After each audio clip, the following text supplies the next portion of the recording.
There are a lot of familiar faces on the Bemidji State men's hockey team this year. 20 players who saw ice time last season are back for more this year. Add 8 incoming freshmen to the list, and only time will tell if this Beavers team has the pieces to contend in the WCHA.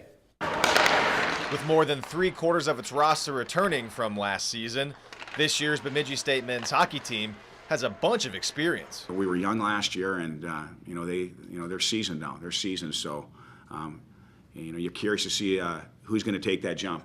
And if you do take the jump, how big of a jump are they going to take? Ultimately, the Beavers want to jump up in the standings after finishing in 8th last year.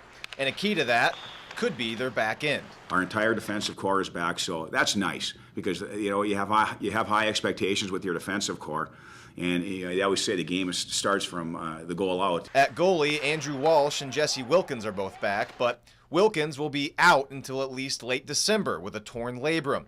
Even with Wilkins missing time, Walsh will have to compete with Reed Mimack and freshman Michael Bitzer for the starting job. It's anybody's job right now. It's a brand new season, and we have a lot of good guys back there, so hey, job's up for grabs. Matt Prapavesis and Graham McCormick headline the defensive returners.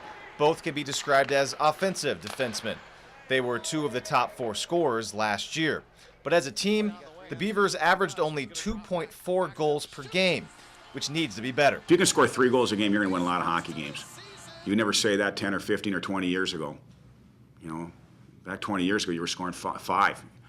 10, you were scoring 4.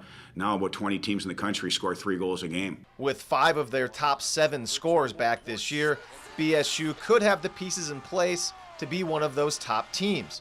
Juniors Corey Ward and Marcus Gerbrandt will be expected to pile on the points yet again this season, and the Beavers may also get an offensive boost from Leo, Jerry, and Miles Fitzgerald, a trio of freshman triplets who play on the same line together. These kids can play hockey, and they're throwbacks. They're throwback hockey players. They've got very good hockey sense. They get around the rink. They're undersized. They compete. They're fun to watch, but they are freshmen. They're freshmen, and it's going to take them time, but we're throwing them right into the fire, and they look good in practice, and we'll see. If you've enjoyed this segment of Lakeland News, please consider making a tax-deductible contribution to Lakeland Public Television.